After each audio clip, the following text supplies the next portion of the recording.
नेपाल में बर्फीली पहाड़ियों के बीच घिरे हिमावत नगर की एक प्रयोगशाला के तहखाने में 22 साल की ईरा धामी इत्मीनान से एक चौड़े बर्तन में खौलते हुए पानी को देख रही थी। उसने उस खौलते पानी में कुछ डालने के लिए अपना सीधा हाथ आगे बढ़ाया तो किसी ने उसका हाथ पकड़ लिया और सख्त आवाज में कहा, तुम्हें एक बार में समझ नहीं आता ईरा, संजीवनी के इस प्रयोग से तुम्हारी जान जा सकती है। वो आवाज प्रयोगशाला के आचार्य जी की थी, जो ईरा को वो जानलेवा प्रयोग ना करने के लिए कई बार मना कर चुके थे। ईरा कई दिनों से चोरी छिपे तहखाने में वो प्रयोग कर रही थी, लेकिन आज आचार्य जी ने उसे ऐसा करते पकड़ लिया था। ईरा मुस्कुरा दी और बोली, आचार्य जी, मेरी जान के बदले अगर हजारों लोगों की जान बच सकती है तो मैं अपनी मौत को भी प्यार से गले लगाने को तैयार हूँ। हाँ, आप देखना, एक बार मेरा ये प्रयोग सफल हो गया ना तो नेपाल तो क्या, पूरी दुनिया में किसी को फिर ये जानलेवा बीमारी नहीं होगी। ऐसा कहते हुए ईरा ने खौलते हुए पानी में अपनी मुट्ठी खोल दी। उसके ऐसा करते ही पानी का रंग गहरा लाल हो गया और पानी जोर से उछलते हुए बर्तन से बाहर निकलने लगा। आचार्य जी ने घबरा के ईरा की तरफ देखा और तभी वहां जोर का धमाका हुआ और पूरा कमरा आग की लपटों में गिर गया। दूसरी तरफ इस वक्त भारत के जोधपुर में राजपुताना घराने की लाडो ईरावती राठौर बंद कमरे में खुद के लिए फांसी का फंदा तैयार कर रही थी। कमरे के बाहर खिड़की की सलाखों को पकड़े हुए ईरावती की खास नौकरानी चारुलता उसे ऐसा करते देख डर के मारे चीख रही थी। लाडो सा, आप ये क्या कर रही हैं? मत करिए ऐसा, दरवाजा खोलिए लाडो सा। ईरावती ने उसकी तरफ देखे बिना ही कहा, हम मर जाना चाहते हैं चारुलता, अपनी ये बदनामी हमसे अब देखी नहीं जाती। चारुलता ने ऊंची आवाज में कहा, आपके साथ कुंवर ने षड्यंत्र किया है, उसके लिए आप अपनी जान क्यों ले रही हैं? उदास ईरावती अपने में ही खोई हुई थी। वो धीरे धीरे फंदे को अपने गले में कसकर बांध रही थी। उसने धीमी आवाज में कहा, अपने नाम पर बदनामी का धब्बा लेके हम नहीं जी पाएंगे। दादाजी से कहना वो हमें माफ कर दे। चारुलता बुरी तरह से डरी हुई थी। वो तेजी से जाकर ईरावती की हवेली के बाहर तैनात 2 पहरेदारों को बुला लाई। उन्होंने जैसे ही ईरावती के कमरे का दरवाजा तोड़ा, उधर ईरावती फांसी पर लटक गई। प्रयोगशाला में आग की लपटें कम हो चुकी थी। ईरा आधी जली हुई हालत में अभी भी सांसें ले रही थी। बंद होती उसकी आंखों के सामने अचानक से उसे दूधिया रोशनी दिखाई दी। सफेद मखमली कपड़े पहने हुए किसी की परछाई उसे नजर आई। ईरा कुछ बोल नहीं पा रही थी, लेकिन हिलते हुए धीरे धीरे अपनी तरफ आगे बढ़ रही उस परछाई को वो देख पा रही थी। ईरा, तभी उसे लगा जैसे किसी ने उसका नाम पुकारा। वो परछाई अब उसके बहुत करीब आकर खड़ी हो गई थी। ईरा को वहां दूधिया रोशनी के सिवा कुछ नहीं दिखाई दे रहा था, मानो वो कोई देवदूत था। तभी उसे फिर से वो ही आवाज सुनाई दी, तुम्हारे इस शरीर की आयु पूरी हो चुकी है। ईरा की आंखें बंद होने लगी, पर उसके कानों में वो आवाज अभी भी सुनाई दे रही थी, लेकिन तुम्हारा नेक काम अभी भी बाकी है, जिसे पूरा करने के लिए इस शरीर को छोड़ने के बाद तुम्हें किसी और के शरीर में जाना होगा। अचानक से ईरा का पूरा शरीर जोर से हिला और कमरे में अंधेरा छा गया। वहां उठते हुए धुएं और 2 लाशों के अलावा कुछ नहीं था। ईरावती के फांसी पर लटक जाने के बाद जोधपुर राज घराने के कुंवर राजदीप को उनके खास गुप्तचर ने जब ईरावती की आत्महत्या की खबर दी तो उनके होठों पर मुस्कुराहट फैल गई। वो वहां मौजूद अपने दोस्त जयराज के साथ ठहाका लगा के हंसने लगा।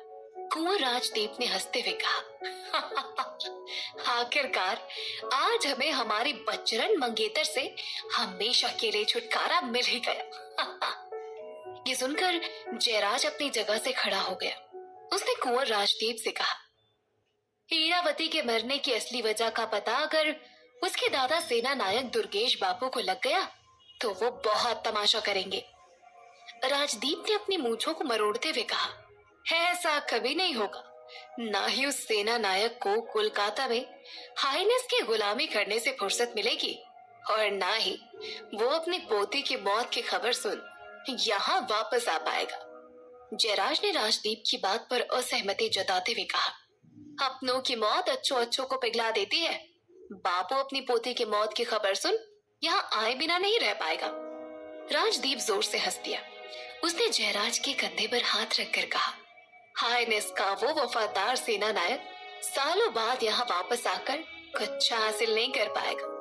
हीरावती की मौत से अब उसके घर आने का सारा किस्सा खत्म हो चुका है। राजदीप के आलीशान महल से अब दोनों दोस्तों के जोर जोर से हंसने की आवाजें आने लगी थी।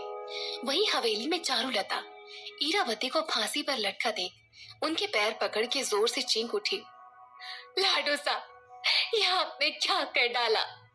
दूर सहमे से खड़े दोनों पहरेदार फंदे पर लटकी हुई ईरावती को देख रहे थे।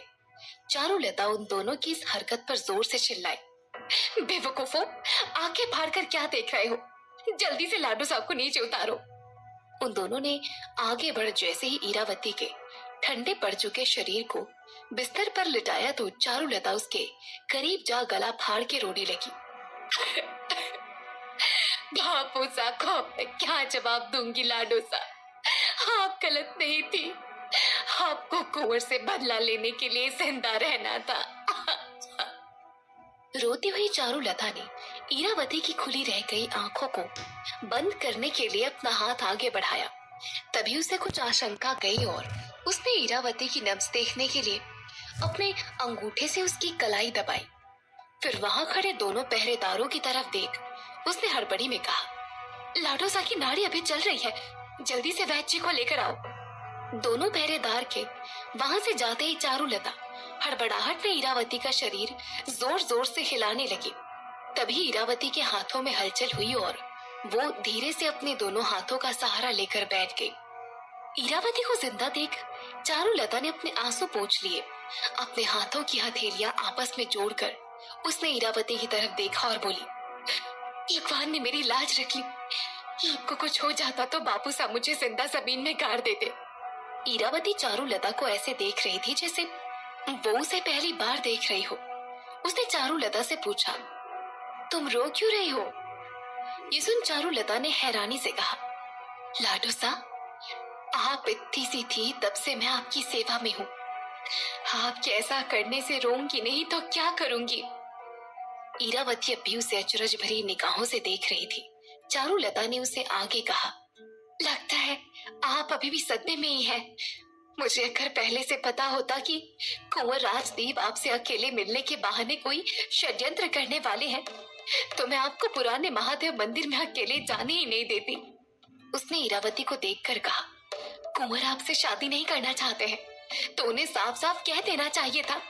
इस तरह उस वीरान जंगल में आपको अकेले बुला के धोखे से किसी पराये मर्द के साथ आपके संबंध होने की अफवाह फैलाने से उन्हें क्या मिला? जान तो आपकी चली जाती। चारुलता के ऐसा कहते ही ईरावती ने अपनी आंखें बंद कर ली। कुछ याद करते हुए वो अपने दिमाग पर जोर देने लगी। उसने चारुलता से कहा, हमें कुछ देर के लिए अकेला छोड़ दो। चारुलता हैरानी से ईरावती को देखती हुई वहां से चली गई। एकांत पाकर ईरावती बिस्तर पर से खड़ी हो पास ही लगे बड़े से आईने के सामने जाकर खड़ी हो गई। आईने में खुद का चेहरा देख वो बुरी तरह से हैरान हो गई। अपने गालों पर हाथ रख के वो बोली, तो वो सपना नहीं था, मैं सच में मर गई। ईरा धामी सच में मर गई। मैं ये किस लड़की के शरीर में कैद हो गई हूँ? इसका चेहरा तो कितना। तभी उसे बेहद मनमोहक आवाज सुनाई दी, तुमने ईरावती राठौर के शरीर में नया जन्म लिया है। अब इस हवेली की लाडो सा बनकर ही तुम्हें अपना बाकी रहा काम पूरा करना होगा। ईरा को आईने में वो ही दूधिया परछाई दिखाई दे रही थी। उसने सवाल किया, कौन हो तुम? क्यों मुझे बार बार दिखाई दे रहे हो? वो दूधिया परछाई अपनी जगह से हिली और ईरा को फिर से वो आवाज सुनाई दी, तुम्हें मेरी सच्चाई बताने के लिए ये सही वक्त नहीं है। फिर भी तुम मुझे देवदूत ही समझो। इस शरीर को स्वीकार कर अब तुम अपना अधूरा रहा काम पूरा करो। ईरा ने पूछा, पर मैं इस लड़की के इतने कमजोर शरीर में रहकर अपना काम कैसे पूरा कर पाऊंगी? इस शरीर में मुझे घुटन हो रही है। वो मनमोहक आवाज फिर से गूंजी। तुम्हें इरावती राठौर के इस शरीर को स्वीकार करना ही होगा। जैसे जैसे तुम उसे स्वीकार करती जाओगी, तुम्हारा रास्ता आसान होता जाएगा। ये सुन ईरा ने कहा, पर मैं। उसने अपनी बात अभी पूरी भी नहीं की थी कि वो दूधिया परछाई वाला देवदूत वहां से गायब हो गया। तभी चारुलता वहां वैद्य जी के साथ अंदर आ गई। इस वक्त रात के 10 बज रहे थे। कलकत्ता के कोर्ट पैलेस में प्रिंसेस मैरी की बर्थडे पार्टी की रंगत जमी हुई थी। शाही परिवार में शराब के जाम छलक रहे थे, लेकिन हाइनेस के वफादार सेना नायक दुर्गेश राठौर कोने में खड़े कुछ परेशान से दिखाई दे रहे थे। हाइनेस की सेवा में रहते हुए वो कई सालों से अपने घर वापस नहीं जा पाए थे। इस बात का उन्हें ज्यादा अफसोस नहीं था, पर अभी कुछ देर पहले जोधपुर से आए संदेश ने उन्हें बुरी तरह से विचलित कर दिया था। तभी उन्हें हाइनेस अपनी तरफ आते हुए दिखाई दिए। दुर्गेश मन ही मन वापस जोधपुर जाने का फैसला ले चुके थे। उन्हें परेशान जान हाइनेस ने पूछा, मिस्टर दुर्गेश, आप पार्टी एंजॉय नहीं कर रहे हैं? Any problem? दुर्गेश ने आवाज में मिठास खोलते हुए कहा, अब योर हाइनेस, माफी चाहूंगा, पर इस वक्त मुझे अपना घर बहुत याद आ रहा है। हाइनेस ने वेटर को बुलाकर शराब का खाली ग्लास दे दिया और फिर दुर्गेश से कहा, डोंट वरी, हम कुछ ही दिनों में जोधपुर जाएगा, तुमको भी साथ लेकर जाएगा। दुर्गेश ने कहा, मुझे अभी ही जाना होगा हाइनेस। मेरी पोती ने अपनी जान लेने की कोशिश की है। इस वक्त मेरा उसके पास होना बहुत जरूरी है। ये सुन हाइनेस ने दुर्गेश के कंधे पर हाथ रखा और कहा, तुम हमारे सबसे वफादार सोल्जर हो और एक सोल्जर के लिए उसकी फैमिली से ज्यादा इम्पोर्टेंट उसका सर्विस होता है। हम आपको अभी नहीं जाने दे सकता। हाइनेस का जवाब सुन दुर्गेश को बुरा लगा। उन्होंने कहा, आपके लिए हम जान भी दे सकते हैं हाइनेस, पर आप हमें हमारी पोती के लिए वापस जाना होगा। हमें उसकी शादी भी करवानी है। हाइनेस ये सुन हंस दिए। उन्होंने दुर्गेश से कहा, इतनी बड़ी हो गई है तुम्हारी पोती? दुर्गेश ने हाइनेस से कहा, हमारी पोती ईरावती की सगाई कुंवर राजदीप से हो चुकी है। बस अब हम जोधपुर जाकर उसकी शादी करवा देना चाहते हैं। ठीक है, हम तुम्हें नहीं रोकेगा, लेकिन इस बात का ध्यान रखना कि आपकी पोती से वो राज खोल मत देना, वरना तुम अच्छी तरह जानते हो कि हम क्या कर सकते हैं। दुर्गेश हाइनेस की कही बात अच्छी तरह से समझ गए। उन्होंने कहा, आप निश्चिंत रहे हाइनेस, अपने बेटे और बहू की मौत का जो राज मैंने अपने सीने में दफन कर रखा है, उसे मरते दम तक किसी के सामने खुलने नहीं दूंगा।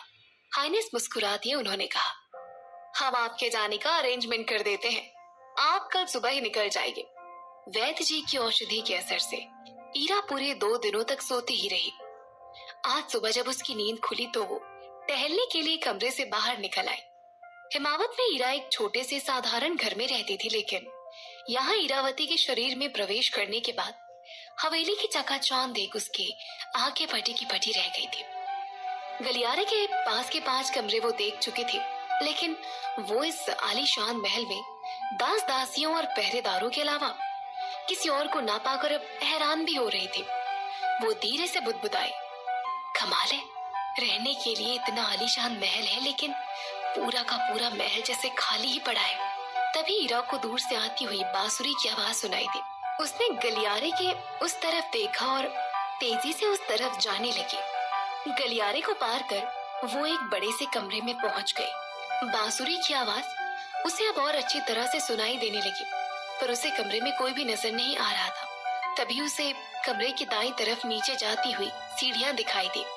वो उस तरफ चली गई। सीढ़ियां उतर वो एक तहखाने के सामने आकर खड़ी हो गई। बांसुरी की आवाज इसी तहखाने के अंदर से आ रही थी। ईरा से रहा नहीं गया और उसने तहखाने के बंद दरवाजे को जोर से धक्का दे दिया। दरवाजा अच्छी तरह से बंद नहीं था और वो बड़ी आसानी से खुल गया। ईरा ने अंदर झांक कर देखा, पर तहखाने के अंदर बहुत ही कम रोशनी में उसे ठीक से कुछ दिखाई नहीं दिया।